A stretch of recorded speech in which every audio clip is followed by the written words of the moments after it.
Hello friends, welcome to Faris home food. இன்றைக்கி நம்ம வீடியோவில் பார்க்க போகிறது சண்டே ஸ்பெஷலாக நல்ல ஒரு மட்டன் கிரேவி எப்படி செய்யலான்னு பார்க்கலாமா. இந்த மட்டன் கிரேவி டிஃபனுக்கும் சாப்பிட்லாம், ரைஸ்க்கும் சாப்பிட்லாம், எல்லாத்துக்குமே சாப்பிட்லாம். ரொம்ப நல்ல ஒரு சூப்பராக இருக்கும். இந்த மட்டன் கிரேவிக்கு நல்ல மசாலா வறுத்து பொடி பண்ணி செய்யும்போது நல்ல கம்மன்னு மட்டன் கிரேவி ரொம்ப நல்ல ஒரு டேஸ்ட்டாக இருக்குங்க. வாங்க இந்த மட்டன் கிரேவி எப்படி செய்யலான்னு பார்த்துலாமா. வீடியோக்குள்ளே போய் பார்க்கலாம்.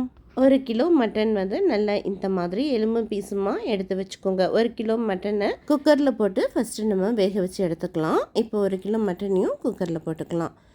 இது கூடவே 1/2 டீஸ்பூன் அளவுக்கு மஞ்சள் தூள், 1 டீஸ்பூன் சக்தி வெறு மிளகாய் தூள், 1 டீஸ்பூன் மல்லித்தூள், 3/4 டீஸ்பூன் உப்பு போட்டுக்கோங்க. 1 டீஸ்பூன் அளவுக்கு இஞ்சி பூண்டு பேஸ்ட் போட்டு மட்டன் வேகிற அளவுக்கு தேவையான அளவுக்கு தண்ணி ஊற்றிக்கோங்க.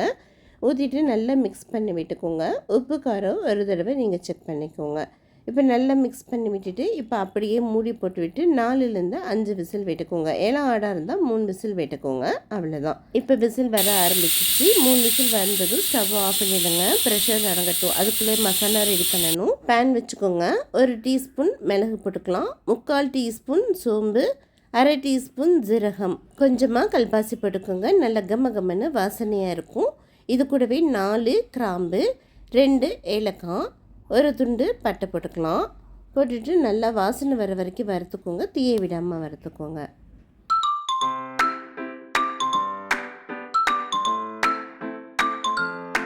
அவ்வளோதாங்க. இப்போ வறுத்த மசாலாவை நல்லா ஆற வச்சுட்டு மிக்ஸி ஜாரில் போட்டு நல்லா நைஸாக தண்ணி ஊற்றாமல் பொடி பண்ணி எடுத்துக்கோங்க. இந்த மாதிரி இது ஒரு பக்கம் இருக்கட்டும்.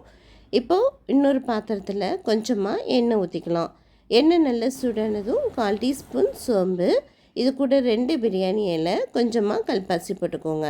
ஒரு பெரிய வெங்காயம் பொடியாக நறுக்கி போட்டுக்கோங்க. பெரிய வெங்காயம் இல்லைன்னா 20 சின்ன வெங்காயம் பொடியாக நறுக்கி போட்டுக்கலாம். இப்போ வெங்காயம் நல்லா வதக்கிக்கோங்க. இது கூடவே 1 டீஸ்பூன் அளவுக்கு இஞ்சி பூண்டு பேஸ்ட் போட்டுக்கோங்க. அப்போவே அரைச்சி ஃப்ரெஷ்ஷாக பண்ணுங்கள். மட்டன் கிரேவி நல்லா சூப்பராக இருக்கும். ஆல்ரெடி இஞ்சி பூண்டு பேஸ்ட்டு மட்டன் வேக வைக்கும்போது போட்டிருக்கோம், பார்த்து போட்டுக்கோங்க. இப்போ பழுத்த தக்காளியாக 1 தக்காளி போட்டுட்டு நல்லா தக்காளி சாஃப்டாக ஆகிற வரைக்கும் நல்லா வதக்கிக்கோங்க. இப்போது 1/4 டீஸ்பூன் அளவுக்கு மஞ்சள் தூள், 1 டீஸ்பூன் வீட்டில் அரைச்ச குழம்பு மிளகாய் தூள். ஆல்ரெடி நம்ம மட்டன் வேக வைக்கும்போது மிளகாய்த்தூள் போட்டிருக்கோம். நான் எங்கெல்லாம் காரம் போடுறேனோ அங்கே உங்களுக்கு ஏற்ற காரம் போட்டுக்கோங்க.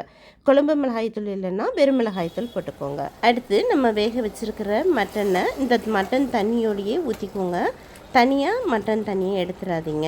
இப்போ மட்டனையும் போட்டுட்டு நல்லா 2லேருந்து 3 நிமிஷம் இந்த தண்ணி ஓரளவுக்கு வத்துற அளவுக்கு நல்லா வதக்கி விட்டுக்கோங்க. இப்போ கடைசியாக வறுத்து பொடி பண்ணின பொடியை போட்டுக்கோங்க. இந்த மாதிரி ஃப்ரெஷ்ஷாக வறுத்து பொடி பண்ணின பொடி போட்டு செய்யும்போது மட்டன் கிரேவி நல்ல கம்மன்னு வாசனையாக இருக்கும். இப்போ இது கூடவே தேவைப்பட்டால் 2 பச்சை மிளகாய் கீரி போட்டுக்கோங்க. இல்லைனாலும் நீங்கள் ஸ்கிப் பண்ணிக்கலாம். ஃப்ரெஷ்ஷான கொஞ்சம் கருவேப்பிலை இலை, கொத்தமல்லி இலையும் போட்டுக்கோங்க. அவ்வளோதாங்க. போட்டுட்டு நல்லா மிக்ஸ் பண்ணி விட்டுக்கோங்க. உப்பு காரம் ஒரு தடவை செக் பண்ணிக்கோங்க. எனக்கு உப்பு பத்தலை. நான் இப்போ 1/2 டீஸ்பூன் அளவுக்கு உப்பு போட்டுக்கிறேன். ஆல்ரெடி நம்ம மட்டன் வேக வைக்கும்போது உப்பு போட்டிருக்கோம், அதனால் பார்த்து போட்டுக்கோங்க. இப்போ உப்பும் போட்டுட்டு நல்லா மிக்ஸ் பண்ணி விட்டுக்கோங்க.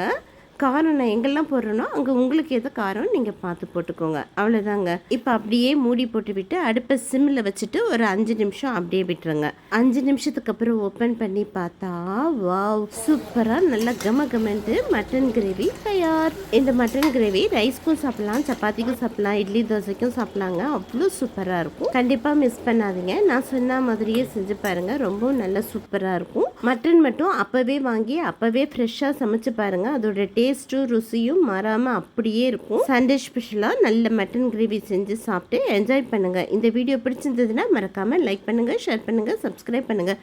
தேங்க்யூ ஃபார் வாட்சிங். பாய்.